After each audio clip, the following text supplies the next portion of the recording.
Assalamu alaikum student mathematics 4024. Welcome to Maths Guru. Student, this is a question from P1 और clearly mention electronic calculators must not be used in this paper. इसका मतलब है ये P1 है और इस question के हमारे पास दो पार्ट्स हैं, दोनों पार्ट्स के आंसर हमें फाइंड आउट करने हैं विदाउट कैलकुलेटर। सेकंड पार्ट बहुत इजी है। फर्स्ट पार्ट में थोड़ा सा ये है कि वर्किंग करनी पड़ेगी but it is of 1 mark, 1 mark का है भाई।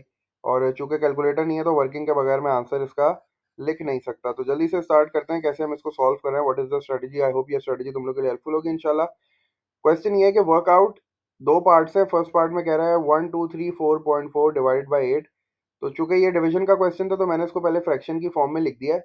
अब मैंने ये देखा कि भाई जो न्यूमरेटर है ना वो मेरा वो डेसिमल नंबर है, ठीक है। तो मैंने क्या किया कि सबसे पहले उसको होल नंबर में कन्वर्ट करने के लिए ये देखा कि भाई डेसिमल के बाद कितना डिजिट था, तो डेसिमल के बाद एक डिजिट है, तो इसलिए मैंने न्यूमरेटर को भी 10 से मल्टीप्लाई कर दिया और डिनोमिनेटर को भी मैंने जो है वो 10 से मल्टीप्लाई कर दिया, ठीक है। अगर आप न्यूमरेटर को किसी नंबर से मल्टीप्लाई कर रहे हो तो डेफिनेटली आपको डिनोमिनेटर को भी मल्टीप्लाई करना पड़ेगा। तो अभी ऊपर वाला नंबर जो है ना ये बन जाएगा 1 2 3 और ये 4 4 हो जाएगा। और क्योंकि 10 से मल्टीप्लाई होने के बाद डेसिमल शिफ्ट हो जाएगा आगे की तरफ, तो ये बन जाएगा 1 2 3 4 4।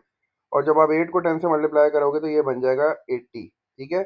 दोनों इवन नंबर्स हैं तो दोनों को जो है वो मैं 2 से जो है वो रिड्यूस करना जो है वो स्टार्ट करता हूँ। पहले 2 से स्टार्ट करता हूँ तो ये हो जाएगा मेरे पास 2 टाइम्स 40, ठीक है। और ऊपर स्टार्ट करूंगा तो ऊपर बहुत बड़ा नंबर है तो इसको बारी बारी करूंगा। पहले 12 को करता हूँ तो ये हो जाएगा 2 6 12, ठीक है। उसके बाद आ गया 3 तो 2 1 3 हो जाएगा, ओ सॉरी 2 1 2 हो जाएगा। 3 के लिए फिर एक आगे चला जाएगा, ये 14 बन जाएगा, तो मैंने इसको भी कैंसिल कर देना है। तो अब ये 14 हो गया, ये 4 नहीं है, ठीक है। तो 2 टाइम्स 7 इज 14। और फिर जब मैं आगे जाऊंगा तो ये भी कैंसिल हो गया ख़त्म और फिर 4 बच गया सिर्फ। तो 2 2 4 हो गया, ठीक है। अब दोबारा इवन नंबर्स हैं, दोबारा रिड्यूस करता हूँ, ठीक है। 2 टाइम्स 20 हो जाएगा, तो ये 20 हो गया इधर, ठीक है। और दोबारा ऊपर जा रहा हूँ जल्दी से, बारी बारी करता हूँ रिड्यूस इसको। तो या अगर तुम्हें एक साथ ही करना है तो तुम बिल्कुल एक साथ भी कर सकते हो। तुम्हें पता है कि भाई ये 30 आ जाएगा, ठीक है। इसको 30 से करूंगा तो 60 आ जाएगा, 60 काट दो ये 61 काट दो, 1 आगे चला जाएगा, ये हो जाएगा 17। 17 का मतलब है 2 टाइम्स 2 8 16, तो 8 आ गया, ठीक है। और ये कट कर दो, फिर 1 चला जाएगा आगे और ये हो जाएगा 12 और 2 6 12 हो जाएगा, सही है। तो एक बारी और हो सकता है मेरे ख्याल से, तो ये दोबारा 10 से कर देते हैं, तो 2 टाइम्स 10। और जब इसको करूंगा फिर मुझे दोबारा उसी तरह करना पड़ेगा। अब ये 30 है तो 2 15 सा कर देता हूँ डायरेक्ट, 2 15 सा 30, ये 30 को हटा दो।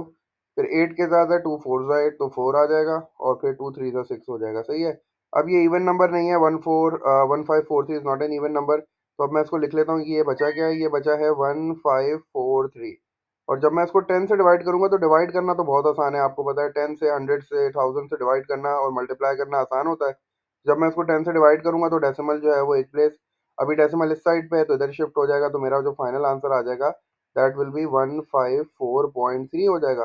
तो यही इसका आंसर है, बस इसको यहाँ पे छोड़ दो, इससे ज़्यादा ये सिंप्लीफाई और हो नहीं सकता, सही है। क्योंकि 10 से डिवाइड करना आसान है, अब रिड्यूस फर्दर हो नहीं रहा था तो मैंने उसको डिवाइड करके 154.3 अपना आंसर लिख दिया। तो बस ये किया मैंने कि भाई मेरे पास चूंकि नंबर बड़ा था थोड़ा, अब मैंने उसको जो है वो होल नंबर में कन्वर्ट किया तो वो और बड़ा हो गया। फिर उसके बाद देखा मैंने इवन नंबर से, तो मैंने इवन नंबर्स 2 से स्टार्ट किया डिवाइड करना और अच्छा खासा जो है वो डिवीजन हुई, अच्छा खासा जो है वो रिड्यूस हुआ, आखिर में बचा 1543/10।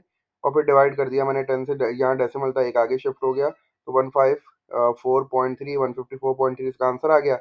नेक्स्ट पार्ट में कह रहा है कि 3/7 ऑफ 56, तो भाई मैंने 3/7 लिखा। ऑफ का मतलब मुझे पता है मैथ्स में मल्टीप्लाई होता है, तो ये मल्टीप्लाई का साइन लगा दिया ऑफ की जगह पे। आप भी याद रखना जब भी ऑफ का वर्ड आए तो हमेशा मल्टीप्लिकेशन के साइन को उससे रिप्लेस कर देना है। और यहाँ 56 आ गया। अब मैं इसको सिंपल कर लूंगा, 7 के टेबल में 56 आता है, 7 1 ज़ा 7 और 7 8 ज़ा 56 हो जाता है, ठीक है। अब यहाँ 8 है, यहाँ 3 है, तो 8 टाइम्स 3 इज 24, तो ये इसका आंसर जो है वो 24 आ गया। तो ये बड़ा पार्ट आसान था 1 मार्क के लिए, इसमें काफ़ी कैलकुलेशन मुझे करनी पड़ी, ठीक है। आई होप तुम लोग को ये पार्ट समझ में आओगे, क्योंकि इतनी वर्किंग करनी पड़ी क्योंकि फाइनल आंसर जो है वो मुझे लाना था, 1 ही मार्क का था। तुम बोलोगे वर्किंग क्यों की सर, प्रॉब्लम ये है कि इतनी वर्किंग के बगैर मैं यहाँ तक नहीं पहुँच पाता, ठीक है। तो तुम इसको डिवाइड करके भी कर सकते थे, डिवाइड करके भी आपके पास यही आंसर आ जाता, सही है। तो अब आपकी मर्ज़ी है, आप जो मेथड यूज़ कर लो।